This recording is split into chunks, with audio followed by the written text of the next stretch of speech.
అదే RTV app వార్తల్ని క్షణాల్లో చదివే అవకాశం ఉంటుంది. ఒక న్యూస్ పేపర్, ఒక టెలివిజన్ ఛానల్ మీ చేతుల్లో ఎప్పుడూ ఉంటాయి.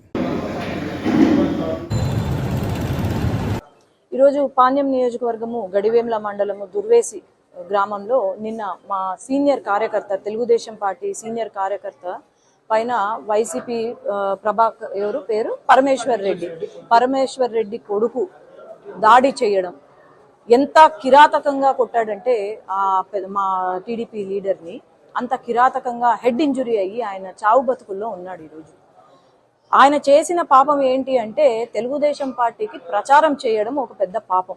వీళ్ళ దీంట్లో అసలు ప్రచారం చెయ్యొద్దు అని చెప్పి వచ్చి కొట్టడము, తల పగులు కొట్టడము అనేది ఎంతవరకు కరెక్ట్? ఈరోజు ఓటమి భయంతో వీళ్ళు అందరిపైన దాడి చేయడము, దళితులపైన, ముఖ్యంగా దళితులపైన దాడి చేయడం అనేది ఇది క్షమించరాని నేరం. ఎందుకంటే ప్రతిరోజు చూస్తున్నాం, మా ప్రచారంలో ప్రతిరోజు దాడులు జరుగుతున్నాయి. ముఖ్యంగా వైసీపీ ఎమ్మెల్యే భార్య కూడా ఆఖరికి దళితులు కనిపిస్తే చెప్పుతో కొడతాను నిన్ను అని అన్నారంట. మొన్న ఆ మాట అన్నారంట. అంటే దళితులు అంటే ఇంత చులకన వీళ్ళకు? దళితులంటే మా ఆత్మబంధువులు, నా అక్క చెల్లెళ్ళు, నా అన్న తమ్ముళ్ళు అన్న ముఖ్యమంత్రి గారు మరి ఈ రోజు మీ వైసీపీ నాయకులు దాడి చేస్తుంటే దళితుల పైన ఎందుకు ఊరుకున్నారు? దళితులకు 5 సంవత్సరాలుగా మీరు ఏమీ చేయలేదు. కనీసం వాళ్ళను కాపాడుకునే ఇదైనా మీకు ఉండాలి ఈసారి. కాబట్టి తప్పకుండా మేము తెలుగుదేశం పార్టీ తరపు నుండి మేము ఈ విషయం ఖండిస్తున్నాము. ఆయన వెంటే ఉంటాము, ఎంత దూరమైనా మేము వెళ్తామని మేము ఈ రోజు అయితే చెప్పగలుగుతున్నాం. అవును, టీడీపీ ప్రచారం ముగించుకొని వెళ్తూ ఉంటే ఎందుకు చేసినావు అని చెప్పి దాడి చేయడం అతని పైన, ఇది ఎంతవరకు కరెక్ట్? మనం చూసాము 5 సంవత్సరాల క్రితము ఒక అనంతబాబు ఎమ్మెల్సీ వాళ్ళ డ్రైవర్ ని హత్య చేసి డోర్ డెలివరీ చేస్తే ఎవ్వరూ మాట్లాడలేదు. ఒక డాక్టర్ నాకు మాస్కులు ఇవ్వండి అయ్యా కోవిడ్ సమయంలో, ఒక దళిత డాక్టర్ ఇవ్వండి అంటే పాపం ఆయనను ఎంత నరకం చూపించారు వీళ్ళు. లాస్ట్ కి ఆత్మహత్య చేసుకున్నారు. అట్లాగే కోవిడ్ సమయంలో మీకు అందరికీ గుర్తు ఉంటుంది, ఒక దళిత యువకుడు మాస్క్ లేదని చెప్పి అతన్ని కొట్టి చంపేశారు పోలీసులు. మరి ఇవన్నీ మర్చిపోతున్నారా? ఇక్కడ ఆ రాష్ట్రంలో ఉన్న దళితులు అందరూ మర్చిపోతున్నారా? మళ్ళీ ఇటువంటివి ఆపాలంటే కేవలం చంద్రబాబు నాయుడు గారు, తెలుగుదేశం పార్టీతోనే సాధ్యము. ఖచ్చితంగా దళితుల వెంట మేము ఉంటాము, అండగా ఉంటాము. ఏ సమస్య వచ్చినా మేము ఖచ్చితంగా వాళ్ళ వెంట ఉంటామని నేను ఈరోజు తెలియజేసుకుంటున్నాను. పెరుమాల చంద్రశేఖరు, దుర్వేసి గ్రామం. గౌరిచరితమ్మ ప్రచారానికి వచ్చింది.